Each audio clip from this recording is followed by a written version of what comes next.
everyone, this is Julie and this is the 24th Keeping in Touch video.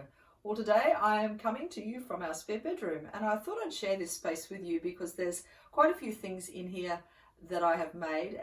In fact, our whole house is full of things that we've made, but anyway, I just thought I'd give you a few behind the scenes glimpses. This is a bed head that I made, so we run these as workshops. We probably won't be doing these online, they're just a bit tricky, better off in a hands-on environment, but we made the bed head. I've made this quilt cushion, the big cushions at the back, as well as the wall hanging, which is just a piece of fabric stretched over a little ply frame that Morris made for me. There's also a beautiful teepee chair in here that I upholstered. Yep, so it's got a bit of a mid-century vibe, this room. I really, really love it. What you probably spotted is the non-DIY lampshade. And I know, you know, we teach people lampshades, but I didn't make these. I just saw those and I just love them so much. I love the fact that they look mid-century. So anyway, they found their way there. I really do. They bring me joy. That's why I wanted to have them here. Anyway, and what am I wearing? So this is not one of the Simply Sewn tops, although it sort of does have the same sort of shape. I made this top before Simply Sewn pattern ever popped out of my brain, and this was made out of leftover linen panels from the shibori vat when we used to do shibori workshops, and I really ended up with too many cushion panels, so I thought, what am I going to do with these? So Julie strikes again. I cut them all up into little pieces and paneled it all together. Heaps of top stitching, and it's just lovely, comfy top to wear. And you can see it's quite faded. I have washed this heaps.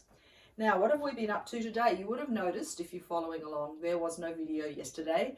We had a day off. So the weekend had been huge and we were both a little bit brain dead. So we thought, oh, let's just chill out. We ended up taking our granddaughter for a bit of social distance bushwalk. So we sort of kept a distance from her, but it was nice to get out on a track and have a walk with her. It was lovely. And then today we've been working on putting some new workshops on the calendar, and also working on putting our newsletter together. So there are a few new workshops up there on the calendar already. We'll be doing some more later on, but I just wanted to highlight a couple of workshops that our daughter Lauren will be running for us. And these are new online workshops. She will be doing a crochet workshop, a really simple basic crochet workshop. Lauren has a brain that is very methodical. She can just think up crochet patterns. She's amazing. And she's also put up there 2 sewing workshops. So a number of people have said to me, oh my goodness, you know, I haven't sewn for years, but I've been watching everything you've been creating and I'm feeling like I want to grab my sewing machine out. I've actually got a bit of time at the moment, but I'm feeling ever so rusty. So there's 2 workshops there, one for adults and one for 9 to 18-year-olds that are basically just getting started with sewing. So they're not an absolute beginner workshop. You need to be able to sort of basically drive the sewing machine, but she'll be teaching you how to make a really, really simple cushion cover that looks like it's a really complicated cushion cover, which is great. It's just a nice way to dip your toe in the water.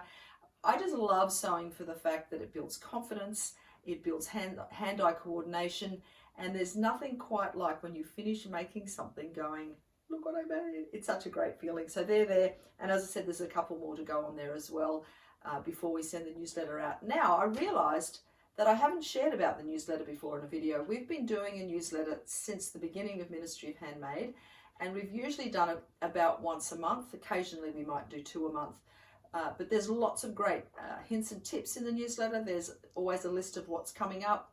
But the good thing about the newsletter is there is always special offers for newsletter subscribers only. So a little bit of, you know, inside stuff that you get access to.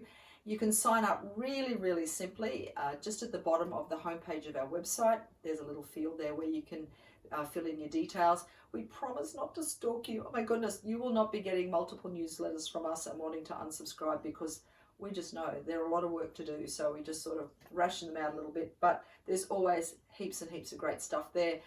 The other thing I've done today is I've started to just piece together all the content. We're actually building a separate website for the Simply Sewn Top project, and I'm just starting to tease out what might go on there, and that's been fun revisiting how that process got started. So as I said, there's a new date on the website for the launch of the Simply Sewn patterns, Saturday the 25th of April.